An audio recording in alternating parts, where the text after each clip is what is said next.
ఇది Chandrababu brand. Kia car made in Andhra Pradesh, Hero bike made in Andhra Pradesh, Apollo tyre made in Andhra Pradesh, MI phone made in Andhra Pradesh. Jagan Reddy brand ఏంటో తెలుసా? గంజాయి made in Andhra Pradesh, drugs made in Andhra Pradesh, boom boom made in Andhra Pradesh, కోడికత్తి made in Andhra Pradesh, గులకరాయి made in Andhra Pradesh. నాడు ఒకే రాష్ట్రం ఒకే రాజధాని, కానీ అభివృద్ధి వికేంద్రీకరణ జరగాలని చట్టం తీసుకొచ్చాం. మనం ఈరోజు చూస్తున్నాం. Kia car made in Andhra Pradesh, hero motor cycle made in Andhra Pradesh, Apollo tyres made in Andhra Pradesh. ఏకంగా మీరు వాడే షామీ ఫోన్లు కూడా మేడ్ ఇన్ ఆంధ్రప్రదేశ్. టీసీఎల్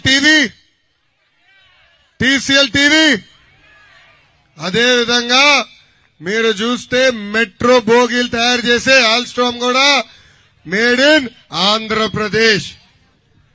ఆనాడు చంద్రబాబు నాయుడు గారు యువతకు ఉద్యోగాలు కల్పించేదానికి 16 లక్షల కోట్లలో ఎంఓయూలు కుదిరించుకున్నాం. 35 లక్షల మందికి ఉద్యోగాలు ఇవ్వాలనేది ఆనాడు ముందరికెళ్లాం. 5 సంవత్సరాలు 6 లక్షల మంది నిరుద్యోగ యువకులకి ఉద్యోగాలు కల్పించింది తెలుగుదేశం ప్రభుత్వం. ఇది నేను చెప్తాం కాదు, మేకపాటి గౌతమ్ రెడ్డి గారు మన మధ్యలో లేరు.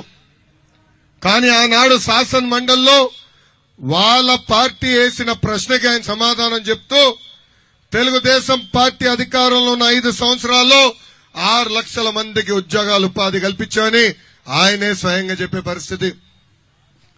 మనం ఇప్పుడు ప్రిజనరీ గురించి చెప్పాలా. ఆ ప్రిజనరీ పేరు జగన్మోహన్ రెడ్డి గారు.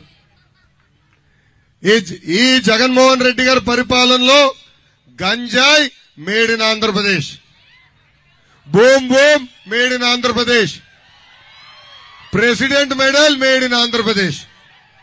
ఏంటది? 3 క్యాపిటల్స్, 9 గుర్రాలు మేడ్ ఇన్ ఆంధ్రప్రదేశ్. ఇట్లా ఆగండి, ఇంక లిస్ట్ ఉంది.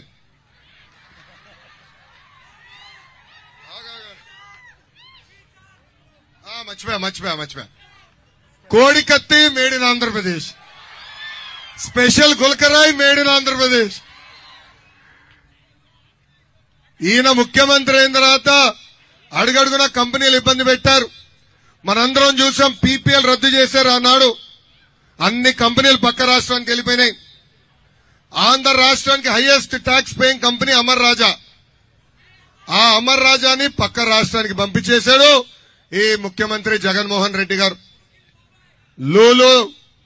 లూలు అనేది అతిపెద్ద రీటైలర్. అది మన విశాఖపట్నానికి తీసుకొస్తే అది కూడా తెలంగాణకు పంపించేశారు. ఇంకో పక్కన రిలయన్స్ కూడా పక్క రాష్ట్రానికి పంపించారు. దశాబ్దాలుగా విశాఖపట్నంలో ఉన్న హెచ్ఎస్బీసీ కూడా తెలంగాణకు పంపించేశాడు మన ముఖ్యమంత్రి జగన్మోహన్ రెడ్డి గారు.